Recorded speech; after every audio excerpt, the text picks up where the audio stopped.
자, 이번 시간에는 3단원 알고리즘과 프로그래밍 단원에 대해서 알아보도록 하겠습니다. 자, 알고리즘과 프로그래밍 단원이 있으니 우리 대단원 5가지 단원 중에 가장 많이 차지하는 부분이 되겠습니다. 어떤 내용이 들어가 있는지 간단하게 한번 보시게 되면, 첫 번째, 문제 분해와 모델링. 이번 시간에는 문제 분해와 모델링에 대해서 알아볼 예정입니다. 자, 두 번째는 알고리즘이고, 세 번째는 실제 프로그래밍이 어떻게 되는지, 그 다음에 네 번째는 제어 구조의 응용, 실제로 프로그래밍의 조건문과 반복문, 그 다음에 입력, 처리 어떻게 되는지 명령을 알아볼 거고요. 함수와 라이브러리를 어떻게 처리하는지, 그 다음에 프로그래밍 중에 객체지향 프로그래밍이 어떻게 되는지까지 살펴보고, 마지막으로 창의 융합 프로그래밍을 통해서 여러분들이 코드를 작성하라고 그 프로그래밍을 제출해서 여러분들이 수행평가를 한번 해보려고 계획하고 있습니다. 자, 생각해 보기를 한번 보게 되면요, 이때 문제 분해와 모델링, 문제 해결 모델을 설계할 수 있어야 되겠고, 알고리즘의 수행 과정을 효율적으로 비교 분석할 줄 알고, 복잡한 문제를 프로그래밍으로 해결할 수 있어야 되겠습니다. 자, 그러면 개략적으로 한번 살펴보게 되면요, 이번 단원에서 살펴볼 게 이 모델링 부분까지 살펴볼 겁니다. 자, 첫 번째, 어떤 실생활의 문제를 해결하려고 한다라고 하게 되면, 첫 번째, 문제 분석을 할 줄 알아야 되겠습니다. 그래서 문제 분석이 뭐냐라는 부분과, 문제 분석이 끝나고 나면 문제를 분해하는 부분입니다. 어떤 문제를 쉽게 해결을 하려면 문제를 분해를 해야 되고, 이때 나오는 추상화라는 개념, 그 다음에 현재 상태와 목표 상태라는 개념 좀 이해했으면 좋겠고요. 여기 모델링이라는 부분이 있습니다. 실제 알고리즘 설계하기 전에 쉽고 편하게 볼 수 있게 모델링으로 구현을 한 다음에, 네 번째 단계는 알고리즘을 설계하게 됩니다. 알고리즘은 여러분 뭐라고 했죠? 문제를 해결하기 위한 절차나 방법을 알고리즘이라고 했습니다. 이 알고리즘을 설계를 하고, 그 다음에 프로그래밍을 자동화를 하기 위해서 프로그램을 작성한 후에 실제 실행하고 그 부분을 평가를 하는 부분으로 구성이 되어 있습니다. 자, 그럼 문제 분해와 모델링에 대해서 한번 살펴보게 되면요, 여러분들 여기 학습 목표가 있죠? 학습 목표를 보게 되면, 자, 컴퓨터를 이용해서 문제 해결 과정을 설명할 수 있어야 되겠고요. 복잡한 문제를 해결 가능한 작은 문제로 분해하고 핵심 요소를 추출할 수 있어야 되겠습니다. 자, 그리고 문제에 필요한 데이터 간의 관계를 분석하고 모델링 할 수 있어야 된다.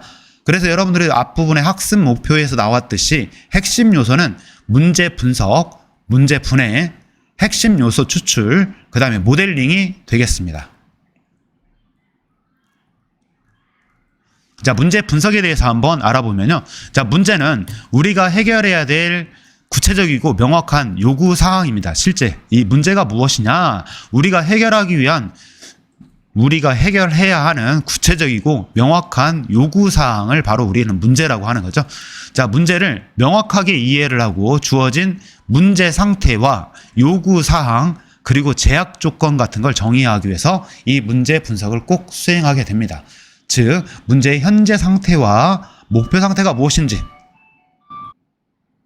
선생님이 학교에서 녹음을 하다 보니까 끝나는 종이 울렸나요? 자, 이어서 하도록 하겠습니다. 자, 문제의 현재 상태와 목표 상태가 무엇인지, 그 다음에 요구사항은 무엇인지, 제약 조건은 무엇인지를 정의하는 부분이 문제 분석 단계가 되겠다라는 얘기입니다. 여기서 용어 중에 현재 상태의 목표 상태, 현재 상태는 문제가 해결되기 전 상태고, 목표 상태는 문제가 해결된 상태를 목표 상태라고 생각하시면 쉬울 겁니다. 그 다음에 요구사항, 실제로 이 문제에서 어떠어떠한 부분을 처리를 해야 되는지, 요구사항과 제약 조건, 이 문제를 푸는데 어떠어떠한 제약이 있는지 정확하게 분석하는 게 필요하다라는 부분입니다. 자, 문제 분석이었고요. 그래서 여기에 문제 상황도 주어지고 했을 때 이 문제 상황에서 현 상태는 무엇이냐, 그 다음에 목표 상태는 무엇이냐, 그 다음에 요구사항은 무엇이냐, 제약 조건은 무엇이냐, 이렇게 했을 때 여러분들이 얘기할 줄 알아야 되겠죠. 한번 여러분들이 잠깐 생각하는 부분을 통해서 읽어보시고, 따로 추후에 내용을 읽어보시고, 이 격자에서 출발 지점에서 목표 지점까지 가는 부분이니까, 어떤 퍼레이드카가 출발 지점에 있는 상태가 현재 상태고, 목표 상태는 목표 지점에 도달한 것을 목표 상태라고 하겠죠. 자, 요구사항은 뭘까요? 이 부분에서 퍼레이드 로봇이 도착한 최종 좌표까지 그 어떤 내용을 출력시켜주는 프로그램을 작성하는 거니까 그게 요구사항이 되겠고, 제약 조건은 뭐가 되겠죠? 격자 공간을 벗어나는 이동은 안 된다라고 하는 게 제약 조건이 되겠죠. 일단 이 문제 분석을 제대로 할 줄 알아야 되겠다라는 부분입니다. 자, 그 다음에 추상화입니다. 자, 추상화에 대해서 알아보게 되면요. 여러분들 뭐 그림에서도 추상화라는 게 있죠. 모든 내용에 필요한 부분을 뽑아낸 부분을 추상화라고 하는 부분인데요. 추상화의 정의는 복잡한 문제를 단순화한 것을 추상화라고 합니다. 자, 추상화는 문제를 작은 단위로 분해한 후에 불필요한 요소를 제거하고 꼭 필요한 핵심 요소만 추출을 한 것을 추상화라고 하게 되겠습니다. 자, 밑에서 보게 되면 놀이기구가 이렇게 사진으로 보게 되면 되게 복잡하게 돼 있죠. 추상화하기 전인데, 추상화를 하고 난 다음에는 실제 놀이기구만을 따로 빼놓고 경로를 이렇게 서로 연결시켜주면 훨씬 보기가 깔끔해지는 거죠. 그래서 이 추상화라는 것은 불필요한 요소를 제거하고 단순화하는 작업을 우리는 추상화라고 한다라고 생각하시면 되겠습니다. 자, 문제 분해에 대해서 알아보도록 하겠습니다. 자, 그러면 문제 분해는 복잡한 문제를 해결하기 쉽게 작은 문제로 나누는 과정을 우리는 문제 분해라고 할 수 있습니다. 자, 그래서 이 문제를 분해를 하려면 문제 사이의 관계나 순서 같은 걸 유의해서 작은 문제로 분해하고 작은 문제로 분해한 다음에 그거를 해결하고 그 결과를 종합해서 전체 문제를 해결하는 방법을 찾도록 하는 게 바로 문제 분해 의 목적이 되겠습니다. 자, 그래서 앞에 있는 상황에서 퍼레이드 로봇이 분해를 한번 해보면 현재 좌표를 계산하는 부분과 이동해서 어떻게 이동할지 그 계획에 따라서 이동하는 부분, 그 다음에 격자 공간을 벗어나는 걸 감지하는 부분과 그 다음에 로봇이 최종 도착지에 갔을 때 그 도착 좌표를 반환하는 부분으로 이렇게 분해를 해서 문제를 해결하면 쉽게 해결이 된다라는 부분에서 것을 알 수 있겠죠.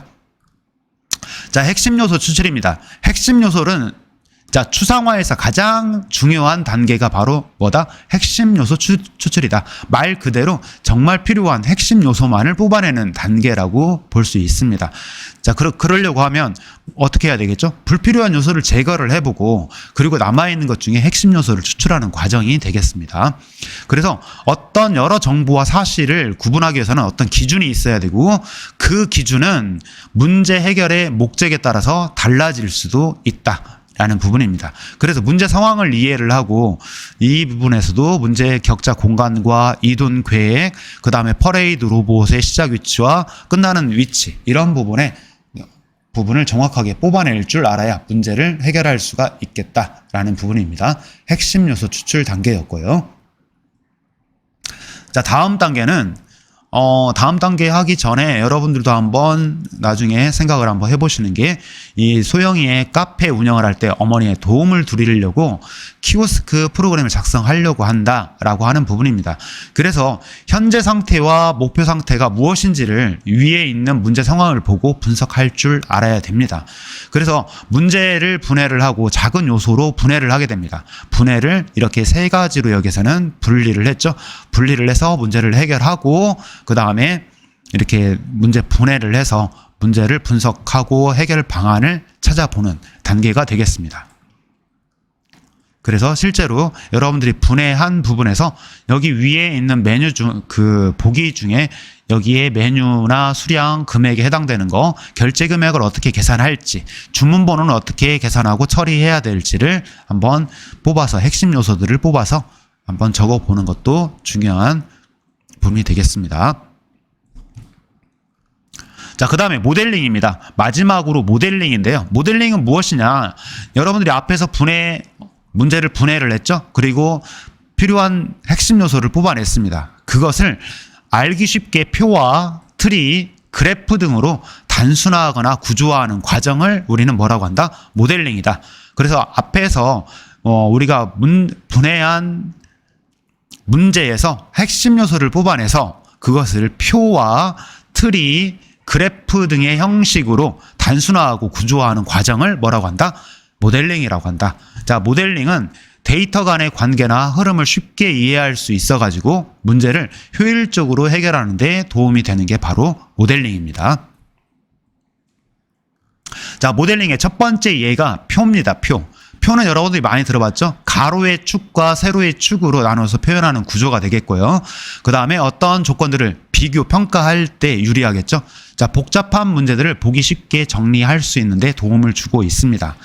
자, 모델링 사례에는 거래 내역 관리 같은 경우나 그 다음에 프로젝트 일정 관리, 학생 성적 관리 부분에서 이렇게 활용이 되고 있습니다. 자, 다음으로는 트리 구조가 있습니다. 그래서 방금 지금 얘기하고 있는 그 표나 트리나 그래프 구조는 모든 부분에서 또는 특히 자료 처리하는 부분에서 많이 사용하는 구조니까 꼭 알 수 있도록 해주시기 바랍니다. 자, 두 번째는 트리입니다. 나무 구조가 되겠습니다. 나무 구조. 자, 트리 구조인데요.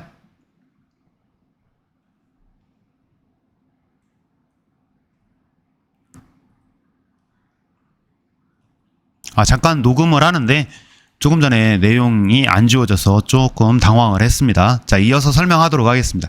자, 트리 구조인데요. 자, 트리 구조는 데이터의 관계를 어떻게 계층적으로 표현하기 적합한 구조를 트리 구조라고 합니다. 여기서 중요한 부분이 이 트리 구조는 뭐를 계층적으로 표현한 거, 데이터 간의 관계를 어떻게 표현한다? 계층적으로 표현하기 적합한 구조가 바로 트리 구조다라는 거. 그 다음에 상위 노드와 하위 노드 간의 간선이 존재하고 노드 간의 사이클, 호환이 절대 허용이 되지 않는다. 이거 매우 중요한 표현입니다. 노드 간의 사이클, 순환이 허용이 되지 않는다. 좀 이해가 안 되죠? 자, 한번 설명을 해드리면요. 밑에서 그림을 보게 되면 동물, 이렇게 어떤 내용이 들어가 있는 걸 우리는 노드라고 부릅니다. 노드와 노드의 연결은 이렇게 선으로 연결되어 있는데 이것을 뭐라고 부르냐? 간선입니다.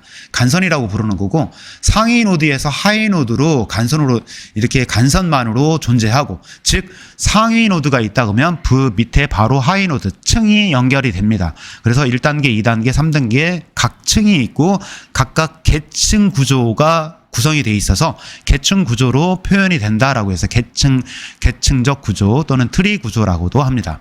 자, 그래서 이 모델링 사례 같은 경우는 컴퓨터의 폴더 구조나 조직도 동식물 분류표에서 많이 사용하게 되는데요.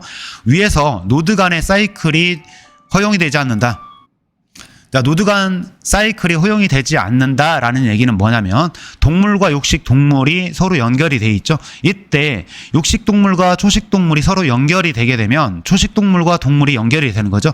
그렇게 되면 뭐가 존재하게 되는 거죠? 동물과 육식 동물, 초식 동물 간에 이렇게 사이클이 존재를 하게 됩니다. 이런 사이클은 존재할 수가 없는 구조가 무엇이다?